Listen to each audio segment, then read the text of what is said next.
Irish sky, old stories hit high, tales of struggle and strife. Keep your head in the fight. Broken bones in the street, ain't no place for the weak. From the land of the brave, where the words cut deep. Coming next on the air now, feel the despair. Generation X, shout out, shouting somewhere. Rising up from the dark with a fire and spark. Rage and passion combined to leave a lasting mark. Coming next, shouting loud, voices from the crowd.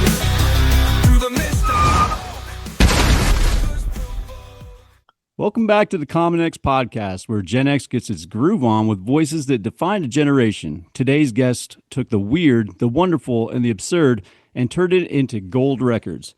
He's the frontman of the Presidents of the United States of America. You know him from Lump, Peaches, and Kitty, and he's still bringing joy with his solo and Caspar Babypants projects. Please welcome Chris Ballew. How you doing, man? Good. That wasn't overcooked at all. That was perfectly cooked. Nice. All right. I'm trying to tone it down a little bit. No, it's great. It's a little pink in the middle. A little pink in the middle, you know. It's al dente. Yeah, well, I mean, like, we're honoring you, man. We're happy to have you here, man. So, Chris, let's be honest, man. Yes. How many peaches have you actually eaten in your life? And do fans still send you crates of them? Well, I definitely am not out of the woods as far as signing cans of peaches. That is a thing. Oh, wow. That still happens. But luckily, no, I don't get crates of peaches. But I've actually just eaten a whole bunch because I don't know, a month ago, it's like Peach-orama at the local grocery store. So I've had my fair share. I think I have a ways to go before I get to millions, plural. But I'm doing my part. That's awesome, man. And true story. So like a week ago, our wives, they started, canning together. They started, Jared's wife will come over here and Sabrina and April start canning, man. They started canning peaches, and it just kind of came back into my head, man, from like growing up and everything. I was like, holy shit, I did move out to the country, and I'm going to eat me a lot of peaches, man. Yeah.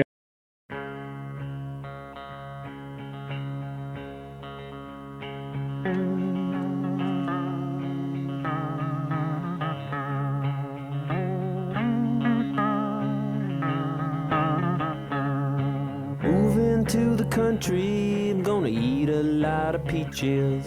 I'm moving to the country, I'm gonna eat me a lot of peaches.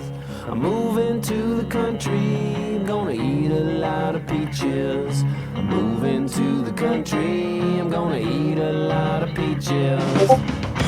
Peaches come from a can, they were put there by a man in a factory downtown.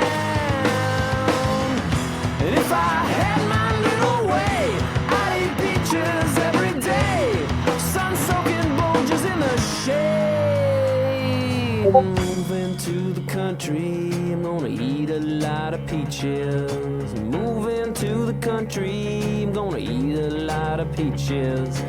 Moving to the country, gonna eat a lot of peaches. Moving to the country, gonna eat a lot of peaches. I took a little nap where the roots all twist, squished a rotten peach in my fist, and dreamed about you, a woman. I poke my finger down inside, make a little room for an ant to hide. Nature's candy in my hand, or can, or pie.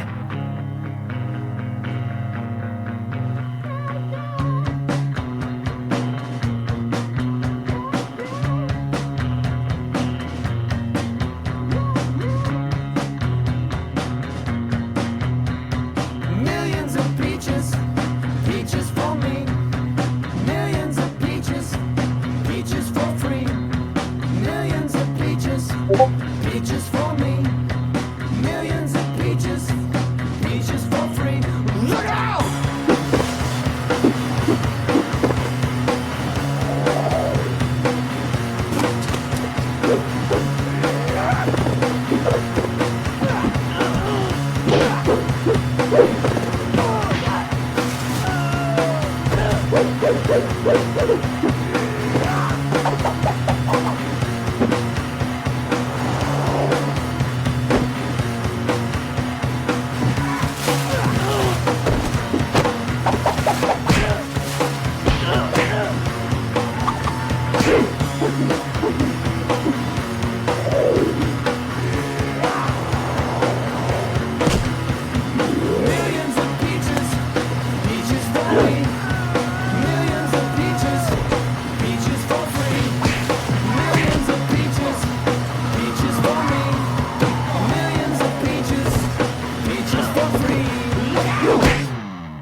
Yes. I was I know, like, I I did wonder too. what Chris Ballew's doing these days, man. And Well, here I you did are. the same thing. I totally moved out to the country. I live on a little island southwest of Seattle, and I just have lately been eating a lot of peaches. So, Oh wow. you Are you know, on Mercer Island or no, Vashon it's or called Vashon Island. Vashon? Yeah, cool, man. Yeah. I grew up in Port Orchard, Washington, just a little ways Oh, from there.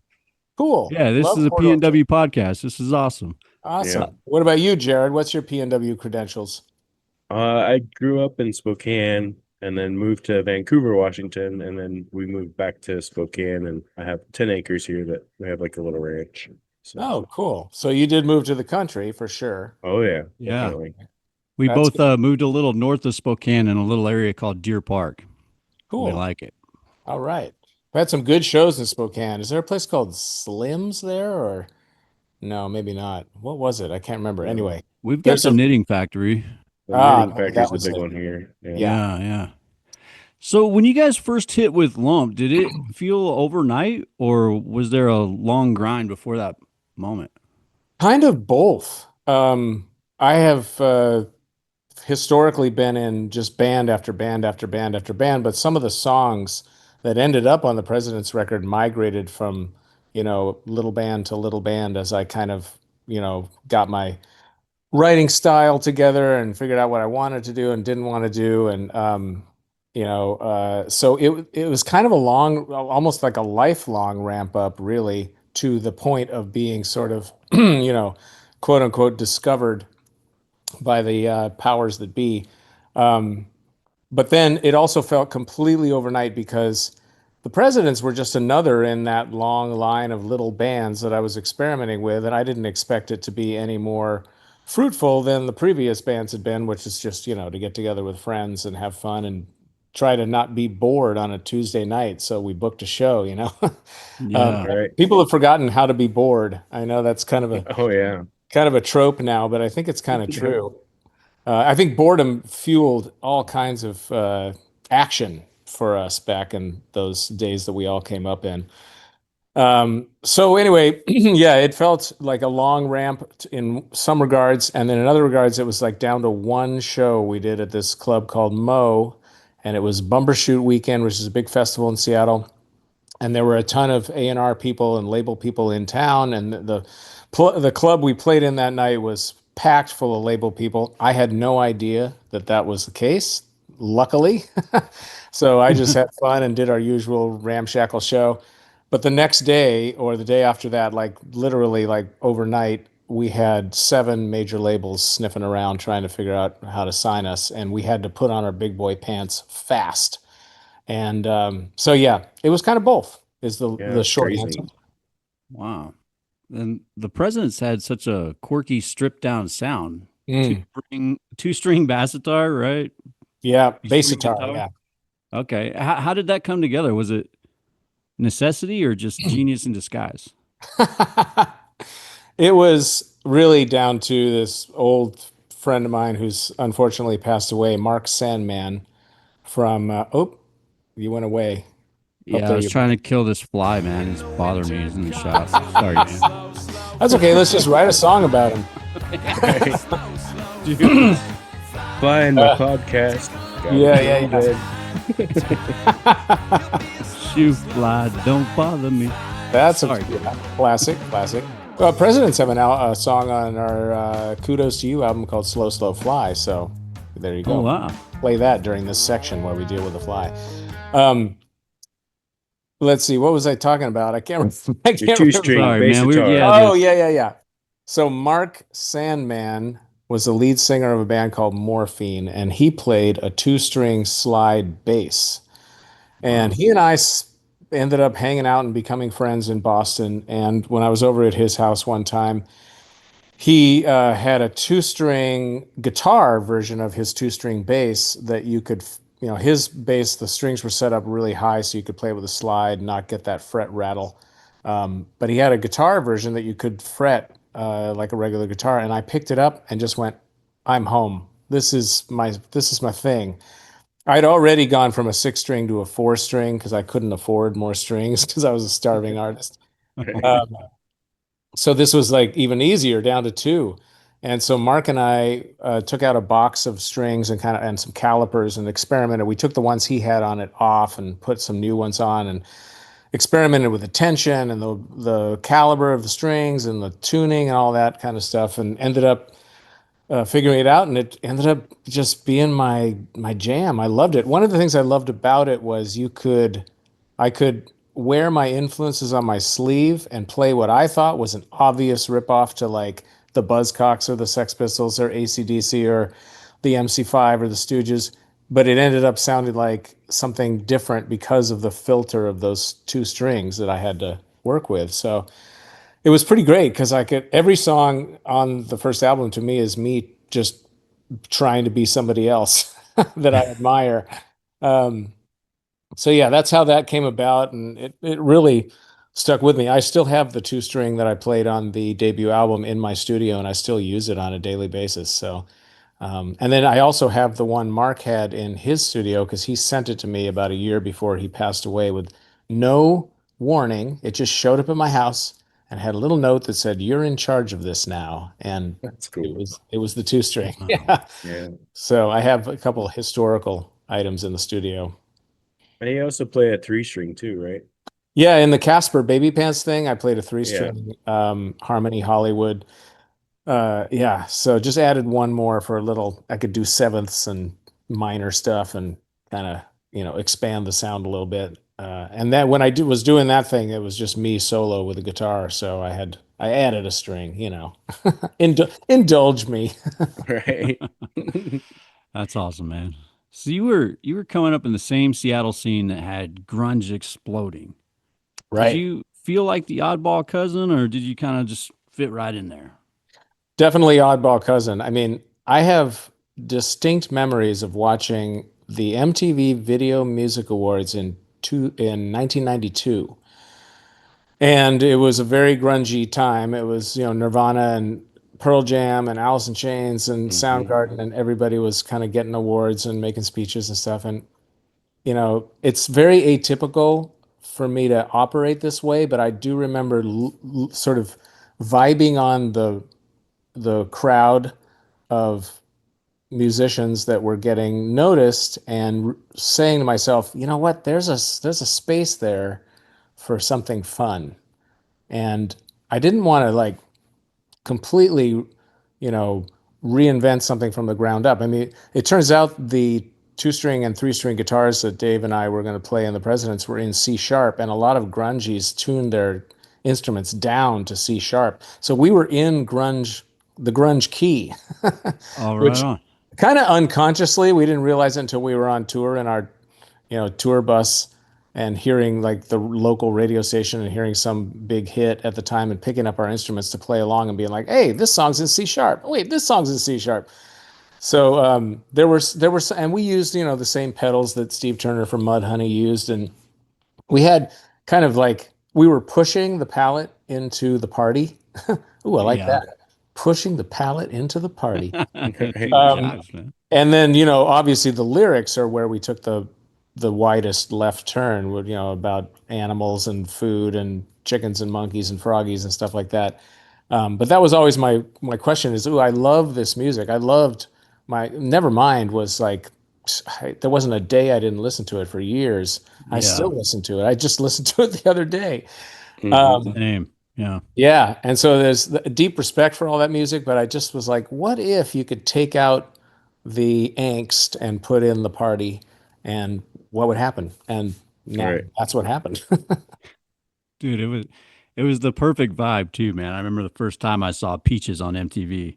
Mm. It's like your songs are so like playful, almost like musical cartoons. Like, were you consciously writing to break the rules, or is it just who you were? It's really just who I am. I have always kind of cultivated or kind of maintained a childlike perspective on life. Kind of, that Buddha thing where it's beginner's mind. I like discovery. Well, when I was making music for little kids, I mean, one of the reasons I focused on a palette that would be good for 0 to 5-year-olds is because those kids are like little Buddhas. They're like they're tripping balls, basically. Right. Yeah. They are like seeing the world as energy, and they, on the younger side of that range, they don't even know what a couch is or a pillow is. They just know it as a thing that they're interacting with. And somehow I always wanted to kind of hold on to that vibe for myself. So that's part of why I did Caspar Babypants, is to hang around with those weirdos. Um, so yeah, Yeah. I definitely felt like I was cultivating my own perspective, and also just writing songs that would make my bandmates laugh, and like Yeah. writing songs also that would make a room full of people at a show move and bounce and do stuff, and sing along. And so we were really like, yeah, it was really like trying to channel my weird mind into something that would be appealing to a wide audience. Well, and that's awesome too, because I mean, parents actually enjoy that too, right? I mean, so Oh did yeah. fatherhood or life stage kind of push you into that project, or? A little bit in a foreshadowing kind of way. I left the Presidents in 1998 to be a dad and not be on tour and not be stuck in that cycle of recording and touring and recording and touring. Um, so that was kind of, first like little seed. And then when my kid was little, my first wife, their mom, Mary Lynn, started working with an organization called PEPS, which stood for Program for Early Parent Support. And it was like a neighborhood-based parenting group where you could get together with a facilitator from PEPS and, air your nervous fears about your first child, or talk about what they were excelling at or what they were falling behind on, and get feedback and all that kind of stuff. And I kind of watched as the groups would assemble at our house. I would watch how effective that kind of support was for new parents, and that was another seed. Like, well, and then Mary Lynn wrote this song just out of necessity for my son, who was in the back seat having a meltdown. She wrote this little tune like "Run, baby, run, run, run, run," and it just like fixed everything. And I was like, wow, that's the music can do that. Okay, that's another seed. But it Hmm. really wasn't until like 15 years later that I met Kate. Or maybe it wasn't 15 years. No, it was, geez, what am I saying? 15 years. We've been together for 15 years. It was like a year later that I met Kate. She's an artist. Her artwork really spoke to me. It was like this, really well made, folksy, bright, organic looking, collage art with animals and whimsical themes and stuff like that.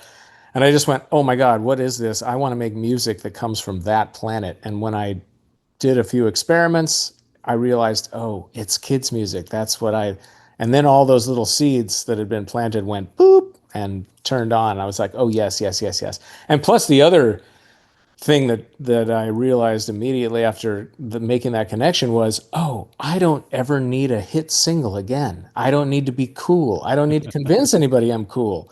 Right. I don't need to like win over the tastemakers. I'm not at the mercy of like the zeitgeist of hip. And that was a really nice gift. So, um, yeah, I can't remember your original question, but hopefully I answered it. I think you nailed it, buddy. I think you Okay, nailed it. okay. So So did being, she do like yeah, the album art cover too? Yeah, all the album Because it covers. looks like That's what you just described. So Yeah, yeah, exactly. yeah, That's that's true. cool. Yeah. Yeah, there was nobody else I could have do it for sure. And I Right. did that for 12 years. And Kate went out to a lot of shows with me and sold merch and hung out. And it was a really fun thing to do with her. We wrote songs together and traveled together. And she was our merch person on the last few years of the President's touring cycles too. She did an amazing job. So she is my, she's my thing. I love her. Yeah. I couldn't think of a word. You're my thing, Katie. you're my thing, man. So, I mean, being drawn to simplicity, right? Less strings, less noise, more Yeah. fun. What does simplicity mean to you creatively right now? Ooh, that's a good question. Right now, I'm making music under my name, and it's what I'm calling the genre I'm kind of toying with is pop cosmic. It's sort of it's sort of like pop songwriting structure, but with cosmic sounds and cosmic themes about existence and, um, you know, quantum physics and spirituality and all this heavy shit. Not really heavy shit, but just stuff I've kind of tuned into since slowing life down. And simplicity on that level for what I'm doing now, it takes the form of what I like to call a mute party. I got this idea actually through my friend Pete Droge from Nancy Wilson from Heart. And she has this theory where at the beginning of a recording process, don't hold back. Just throw everything on. You know, guitar, bass, drums, distorted guitar, horns, violins, whatever you want. And then let it sit, let it marinate, and come back to it with a fresh set of ears and see if you can have a mute party where you're just like, okay, let's take that out and let's take that out. Okay, now let's put this back in, but take that out. Or let's just have that horn thing that was going the whole song for these 4 notes, you know. And Oh, wow. that's kind of, so I do this whole process where I just allow the music to become really dense and flowery. And then I just like take out the lawnmower and cut it down. And it's really fun because after a certain point of taking things out, you're like, ah, there it is. There's the song, you know, like it was buried. Um, so I like to pass that on to people who are, you know, making music because I think it's such a cool little thought experiment to see where you can have a mute party. I actually ran into Nancy not just like a month ago and got to thank her in person for her wisdom. She was super thrilled. So that was a fun connection. Dude, that's awesome, man. Yeah. That's awesome. I got to ask you, if you had to write a Caspar Babypants track about podcasting, what would the title be? You just have such a creative mind, man. I don't know. I don't want to go there, but it would be maybe like poo casting and be a Podcasting. podcasting about all the ways you can change a diaper and get poo all over you. That's Right. perfect. I've changed way too many diapers. I Or- don't know what or- you're talking about. Or poo blasting. That's it. Poo There you blasting. go. I'm doing a poo blast.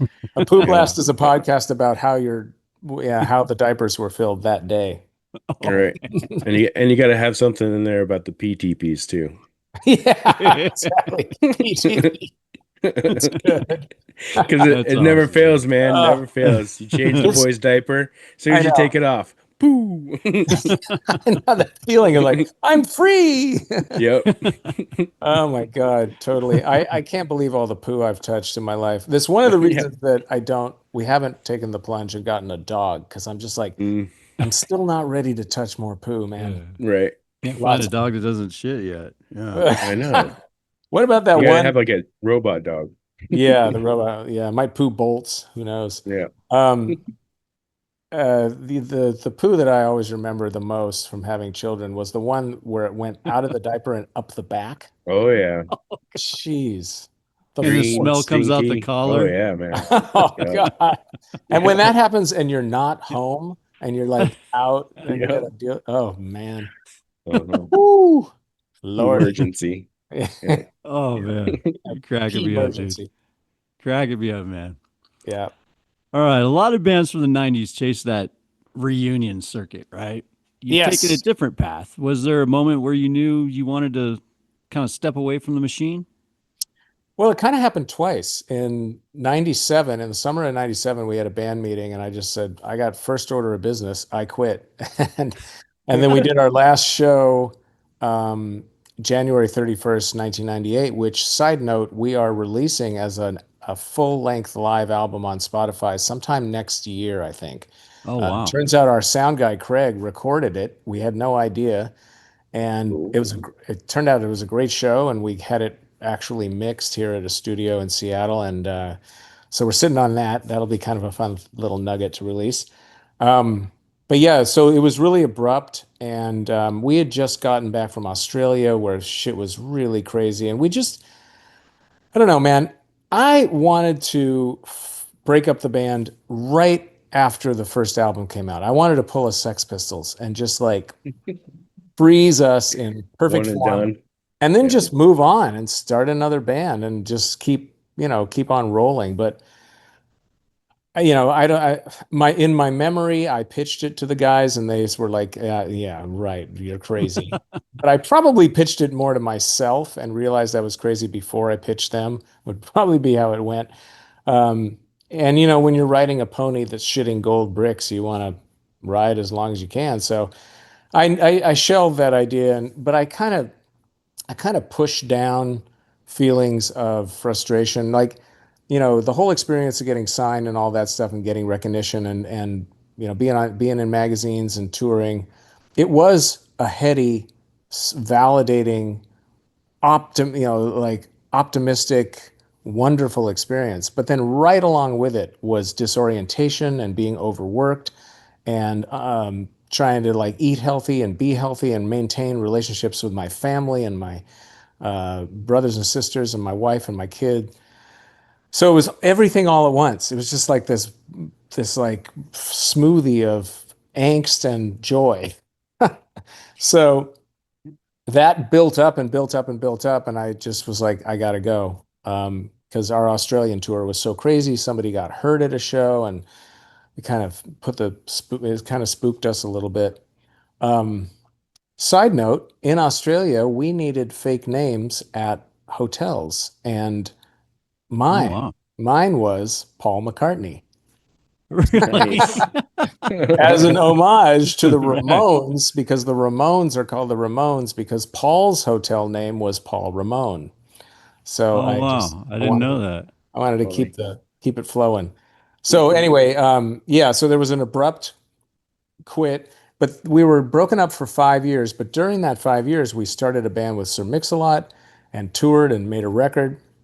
We made our own record, Freaked Out and Small. It was just a recording project we did in 10 days, super fun. So we were like in each other's wheelhouse and doing stuff, even though we weren't technically the presidents anymore. And then it was Chris Novoselic that got us back together. We'd been asked a bunch of times, but he was going to receive some award at a NARAS, a National Academy of Recording Arts and Sciences event, and he needed a backup band, and so he said, "Will you guys do it? And will you be the presidents to do it?" And it was the first time we looked at each other and went, "Yeah, okay."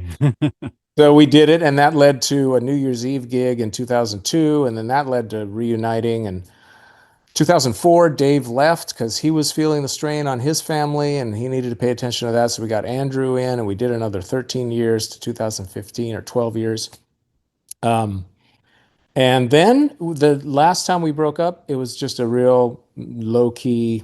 In fact, our last show was in Edmonton, Alberta, Canada at a festival, and I was the only one that knew it was our last show. I probably should have clued Andrew and Jason in on that, but the story is too, I'd given them 3 years warning. You know, 3 years before in 2012, I sat them down. I was like, I'm done.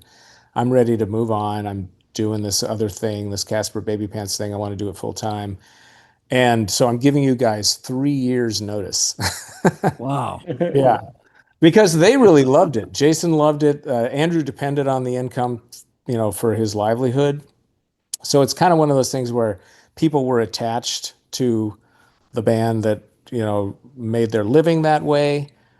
And so if I decided to quit, I screw all these other people. So that's why I gave them such a long buffer time. Like, you can get your shit together in 3 years and then I'm out. So Right. yeah, the second time was real low key, just kind of flipping the switch and walking away from that show being like, well, all done. So yeah, it Wow. happened twice really.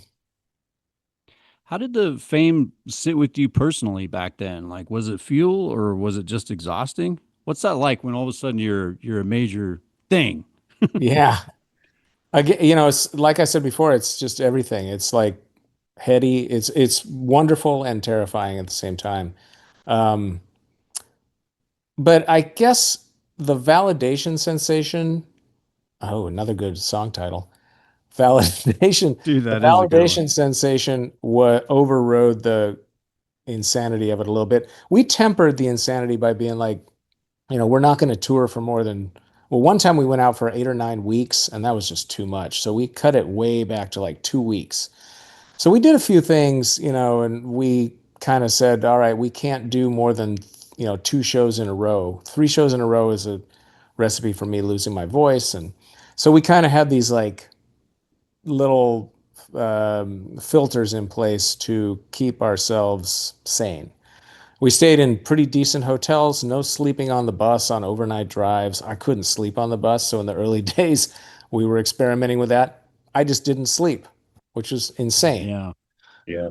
I'd be up all night just watching Texas go by, like one night though, I did have a fun experience. I was up in the middle of the night and I saw in the distance the distinctive sign of a Waffle House approaching. As it got closer, I realized the U in house was burned out, so it said Waffle Hose.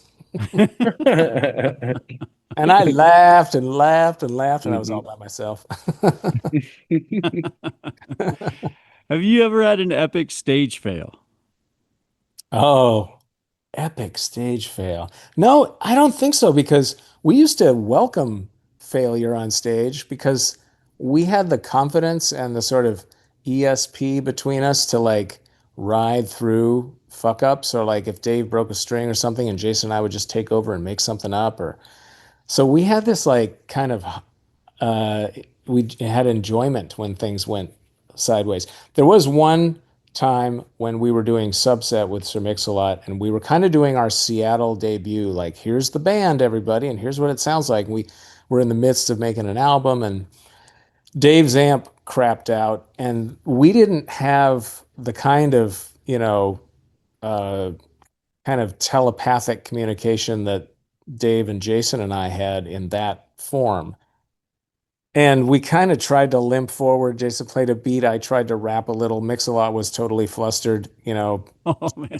And that was like, because I think that fuck up is what some critics went away with and were like, these guys are stupid, like, what the hell? So yeah, that was, but what are you gonna do? Yeah. You can't win all the time, unlike Charlie Sheen. I know. I just watched that. I was like, oh man. Oh Oh yeah, man, that was crazy. I don't know about you guys, winning. but dudes, I had to ask Yeah, myself winning, yeah. like I had to ask myself like halfway through that, why am I watching this? I know, I did too. We Why can't is it? stop watching train wrecks, man. We're I so guess attracted to so. it. Dude. There is that series on Netflix called Trainwrecks. Yeah. That is, Oh yeah. I've succumbed to it for sure. Yeah, but All I'm right, on I a, got a I'm on question. a, what's that? Go ahead. I was going to say I'm on a media blackout right now. I got pretty deep into the whole thing for a couple of months, 3 months maybe, and just had a like I gotta stop. So I'm a couple weeks into I'm not even saying his name, so I'm Yeah, keeping it clean for a couple weeks or maybe a month. crazy. All right, so I got to ask, what's the story behind Lump? Is The that somebody you story, knew? no, the story behind Lump is that I used to have a little tiny micro cassette recorder and I would fill it up with ideas, just unpause it and like, check this out. Diddle ding ding ding. And when the tape would get all full up, I would do something like wash the dishes or clean my room and just press play. And in the background, these ideas are kind of floating by. And what I'm waiting is for one to go like grab me. And I hear my voice as I'm cleaning my room on this little micro cassette, and it's singing, I think it was singing, It's Lump, It's Lump, It's Lump, It's in My Head. It wasn't she. And it was kind of this idea of like having a tumor in your head or something. And I was like, well, that's depressing, but Right. catchy. Yeah. And so I really have no memory. Usually with these little things on the tape, I'll be like, oh, I remember that was, at my friend's house, or that was 2 years ago or whatever. But I had zero for this little riff. And so then I kind of took a cue from the Buzzcocks. The Buzzcocks had all these or a couple songs that started sounding as if they'd already been going for 2 minutes, just like right out of the gate. So in the beginning stages of that song, there wasn't just drums and vocals at the beginning. There was full band. It was like nonsense, just right from the get go. And yeah, so then I just wrote I wrote these verses, and I don't know why I had this vision. When I thought of what lump is, I thought of a woman in a housecoat sitting in a river, in an Amazon river, with piranhas nibbling at her sash from her, Oh wow. Right. her robe. And I have no idea why. But Yeah. really the answer is it is about what the lyrics say it's about. There's no metaphor. I'm just describing this weird vision I had in my head of what I thought lump was at that moment.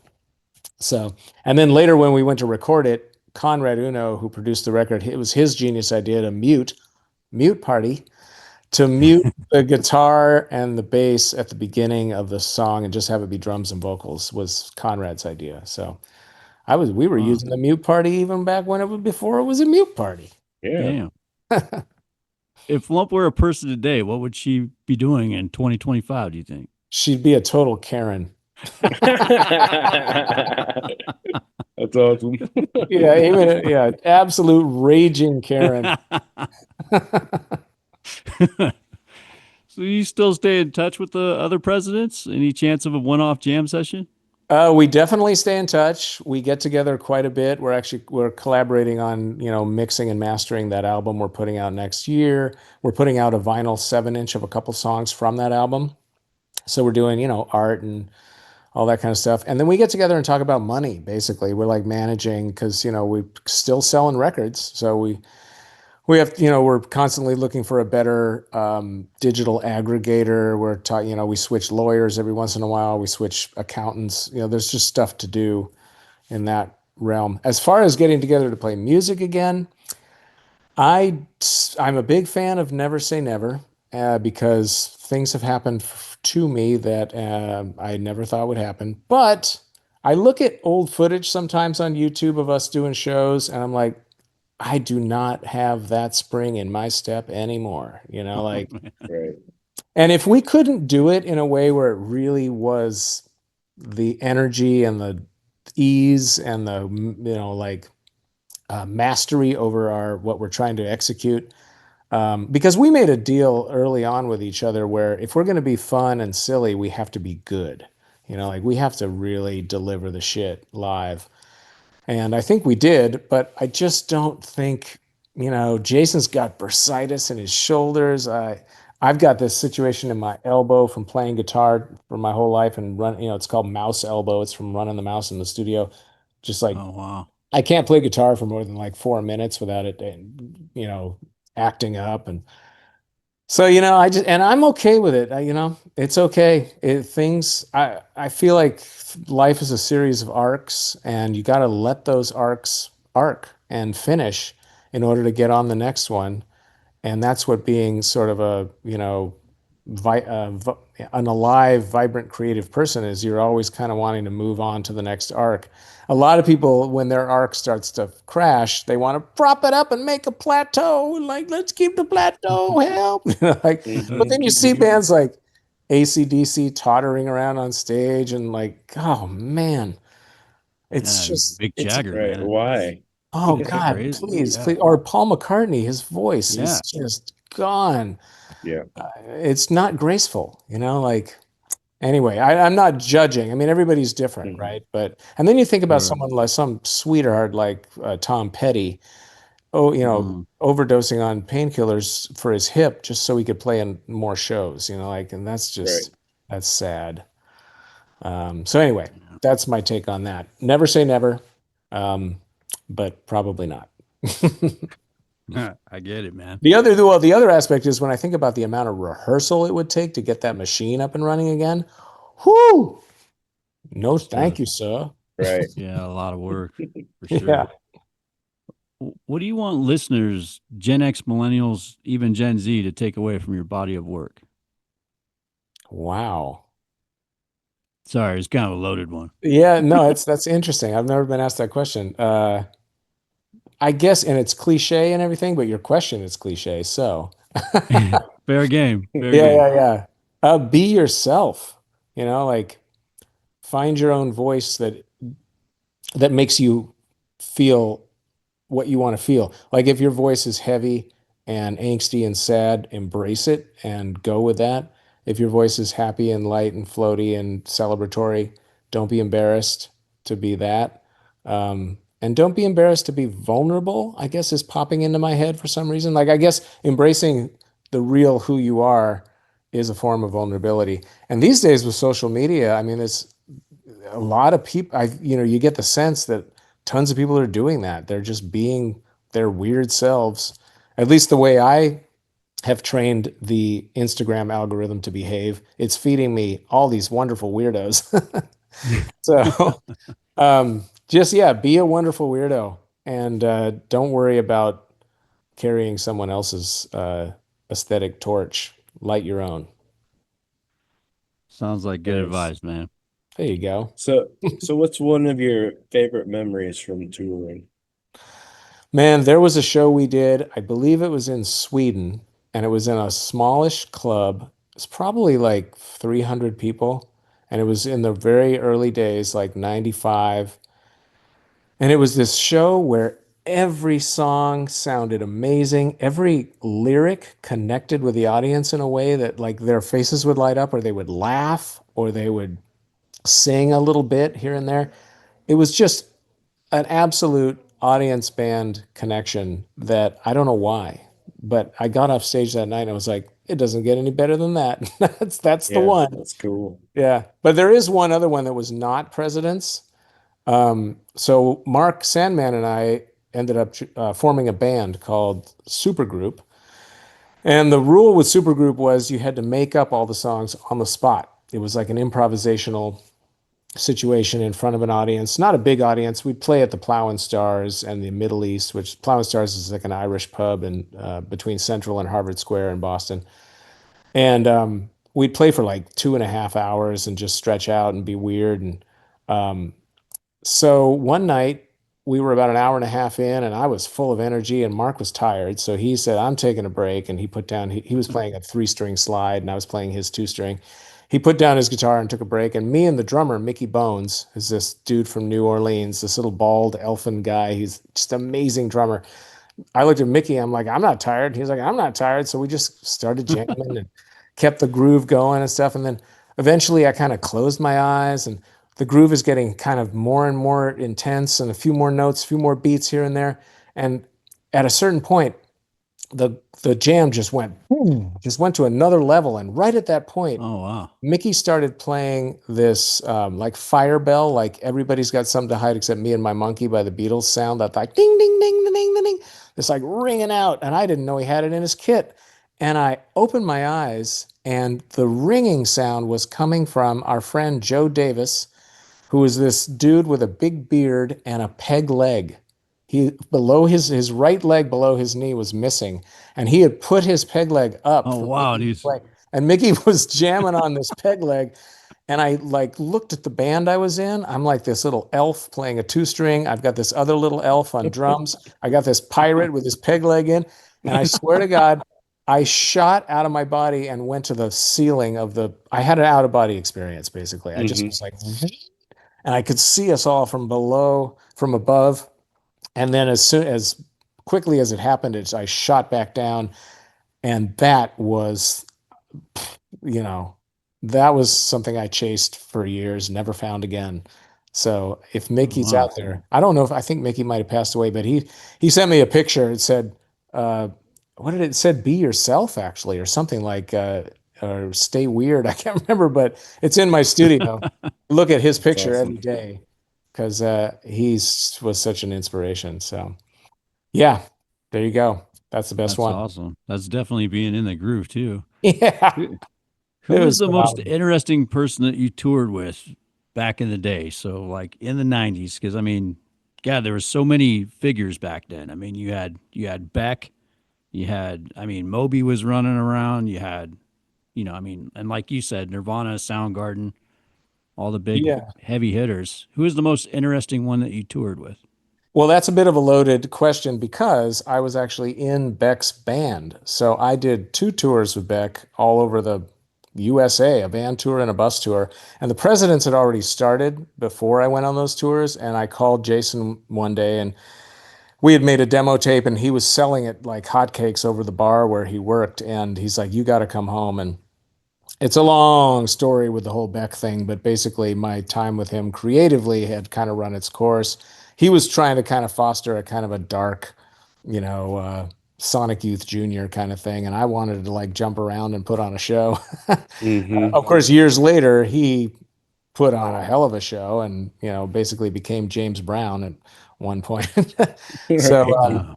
but anyway, that would have to be the answer. Would be Beck. As far as other bands we toured with, we had a rule that I also learned from Mark Sandman, which was don't open up for anybody. Just do your own shows. We got asked to open up by AC/DC and Lenny Kravitz and all kinds of bands, but we always said no. We did break that rule a couple times. One for Tom Petty. We did the last 2 nights of a 21 night stand he did at the Fillmore in San Francisco with him, and he was so cool. He got up on stage and introduced us and said, I invited these guys, be nice to them, kind of thing. He was really awesome.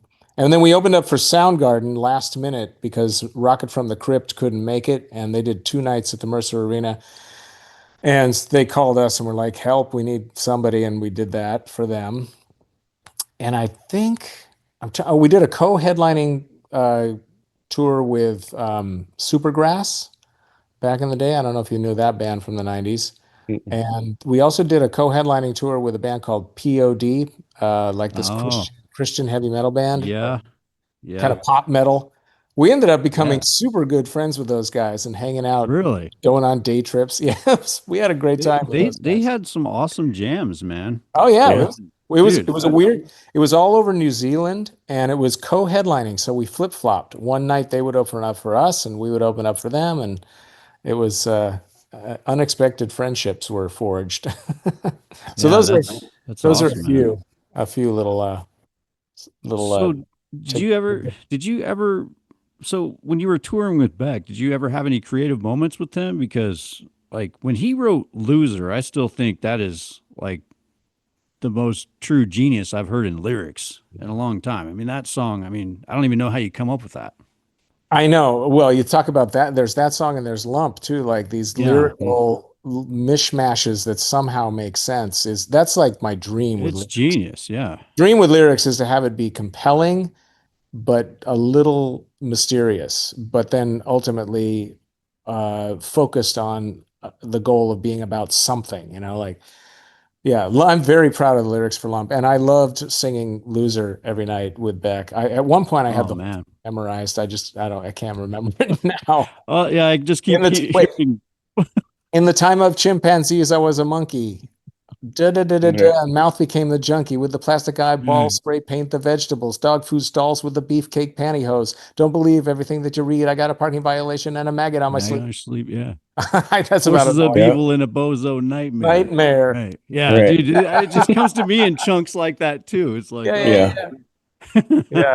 Well, yeah. So we busted out the 4-track around the house while I was the only band member not from LA, so he very graciously let me live with him in Pasadena with him and his roommates, and so I borrowed his 4-track and we 4-tracked a little bit back and forth. We worked on a song or two together, and I wrote a song about him during that time called "Twig in the Wind," because we would, if he had to do like a radio thing or in-store performance, even maybe, I would go with him and we'd be a duo. I played this like little banjo and he'd play his guitar, and driving around LA, we had a lot of really great talks about like his transformation from like a bedroom 4-tracker to, slacker spokesman of a generation, which he very reluctantly, he actually refused to own that one. That was more of a press thing, but media thing. We had some creative times and some bonding times. One time he gave me the phone. He was doing an interview with somebody and he got tired, so he said, pretend to be me, and gave me the phone. I didn't do a very good job though, because then he wrenched the phone back. He's like, no. You're not doing it right. Yeah, you're not doing it right. You're not being me right. Say that. What the heck? Right. Yeah. So good times. We met because we shared a friend and had a friend in common, and so anyway, those were good times. And speaking of poo, there's a poo connection. Nice. The toilet broke during my stay at his house at Pasadena House, and so it was clogged somewhere down by the street by roots, and it took a long time to fix. So every morning I got up and I went outside and I pooped in the ivy in his yard. Like 2 weeks, I was pooping in the ivy. That's hilarious. Oh, man. Yeah. All right, Chris I'm gonna do- fertilizer. Yeah. yeah. It was for a Exactly. good cause, man. Right, right. Yeah. All right. Best fruit besides peaches, man. Mm. Wow. Currently, strawberries. Mm. Love Nice. strawberries. God, I have a little bit of ice cream with fresh strawberries every day after lunch. And we have farm stands here on the island, so we get farm fresh strawberries. They're just like Oh, dude. so flavorful. Yeah, that Strawberries. sounds awesome, man. Yeah, it is. What's the last weird lyric idea you had? Probably the song I'm working on today. I can't figure out what it's about. At one point, the chorus was I will love you just the same, and the verses were about this girl who's just like falling apart and disintegrating. And then now I think it's called Hell. Wait, what is it? Hot as Hell. Your cold shoulders are hot as hell. Like when you're really into a girl that is just way out of your league, like Right? just super hot. Your cold shoulders are hot as hell. That's got to be the weirdest one because it's the one I was just working on before we sat down. Dude, that's genius, though, man. I, Like, I hope how so. many guys go through that in their life? A lot of us do, man. Yeah. Oh, God. I'm channeling, personal experience. Definitely. Who would play you in the Chris Ballew movie? Wow, that's a good one. Sorry, I'm just hitting you with some weird shit. No, don't be sorry. These are interesting questions. Trying to think. A young John Malkovich. All right. All right. Yeah, Real young, I though. can see that. Yeah. Like Yeah. of Mice and Men young? Yeah, I guess so. Like, Because Con Air would be too old, right? yeah, I think Yeah. that'd be too old. Or being John Malkovich might even be too old. But that's a good question. That's wild, man. I like it. That's cool. All right, we've reached a portion of our show that we like to call Jared's Five.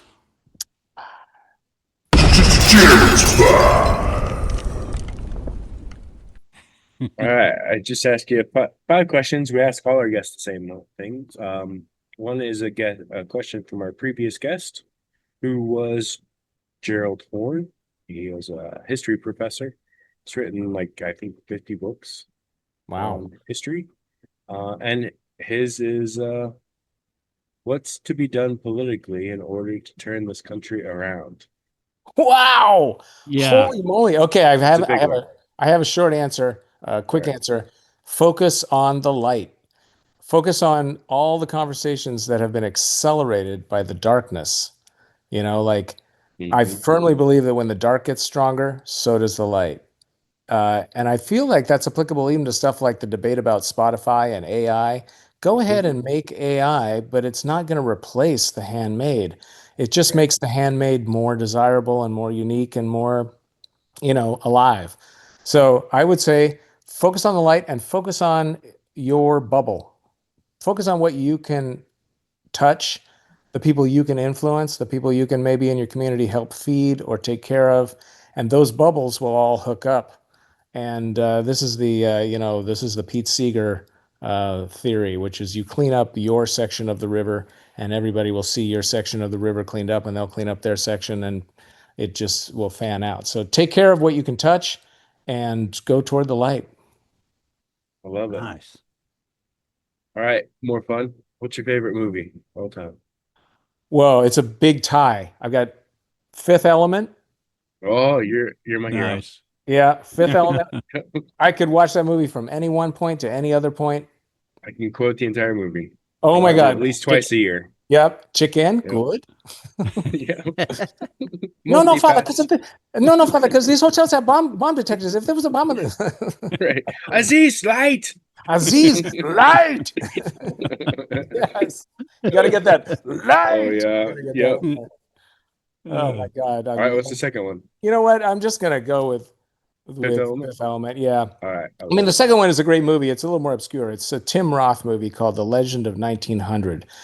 And the trick with it is you got to get the right edit because there's bad edits out there. And I have a DVD of the right edit, but I can't find it anywhere else. So it's too weird. Let's just go with Fifth Element. Yep. All right. I like it. All right. Favorite cartoon growing up?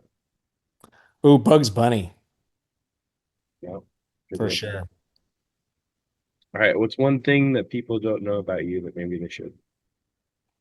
Ooh, this could get saucy. Um, God, one thing that people should, I have a fake tooth. I have a cow bone implant fake tooth. Now that's kind of dumb. Who cares about that? Something people should know about me. Um, oh God. I'm kind of antisocial. Like I love being alone. I love having a whole day. My wife went to work today at the Pike Place Market selling her art, and I just love the like flow of a completely improvised day. I don't know. Beyond that and my tooth, I don't know what to tell All you. right. I like it. That's awesome. Both work. Yeah, okay. All right. If you can go back in time and tell your teenage self one thing, what would it be? You're on the right track. Just stay the course. Keep fucking around, keep experimenting. You're going to be okay. It's funny, I'd watch when I was much younger, I'd watch like maybe a biography or like a biopic or something or a documentary about somebody who'd, struggled and found a way and became successful. And I would be just like, yeah, I'm just going to do that.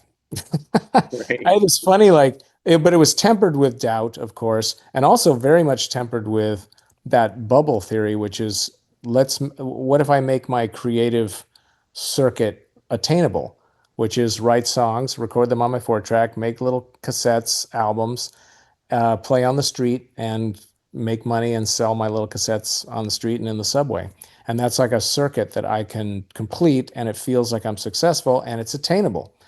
So I would just say, continue to trust that impulse that you are taking care of yourself by keeping things local. All right. Well, it's a question from you for our next guest. Ooh, let's see. If you were given a free ride on a SpaceX rocket, would you go? Nice. I didn't know where that sentence was going to go when it started, so that's the kind of improvisational Right. cliff that I can walk off of. As long as it's one of the ones that doesn't explode, I'll go with that. Well, there you go. Right. That's Yeah. the rub. Would you risk exploding to go to space? Right. Yeah. Actually, you could phrase it like that. Would you risk exploding to go to space? Right. Awesome. Thank you, sir. That'd be a good one. That'd be a good one, man. Chris, thanks so much for hanging out with us today. From the weirdness of peaches to the joy of Caspar Babypants, you've been the soundtrack to fun across generations. We appreciate you being a part of the Common X story. Everybody go check out Chris's latest work and drive back into the President's catalog. It's just as fun now as it was then. And scene. And see. Hey, everybody. Thanks for tuning in today to the podcast, Common X with Jared and Ian. We really appreciate you guys and would love your support. So make sure you click that subscribe or like button or follow us on all our social media platforms and on YouTube and Spotify, because that would really help us out. And that helps us bring more episodes to you guys every week, and hopefully from content that you guys want to see. So reach out, TikTok, YouTube, leave comments. If there's anything that you guys want to see or any guests that you want us to try and get on, let us know. We do have a good lineup coming. So thank you again. We love you guys. Thanks for your support, and we'll see you next time. And remember, common sense isn't that common. So that's why we're bringing common sense back from Generation X.